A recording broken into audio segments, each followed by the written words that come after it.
Welcome to Tech Editing Tips Tuesday. I'm Gemma from Concrete Gems Crochet, and I'll be coming to you throughout the summer with crochet design tips to help you craft perfect patterns every time.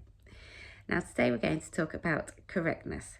Your patterns need to be correct. Now that's kind of a no-brainer, isn't it? But make sure you check it because loads of mistakes do come through. So you need to be correct in lots of different things. You need to be have correct spelling, correct grammar. A spell check is really easy to run. So make sure you do it before you send it off to your tech editor. Your stitch counts need to be correct. Now this is a tricky one.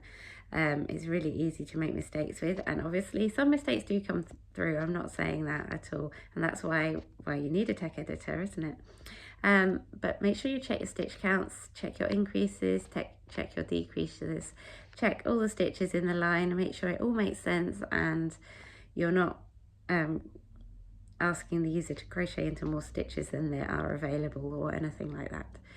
So yeah, let's make our patterns correct.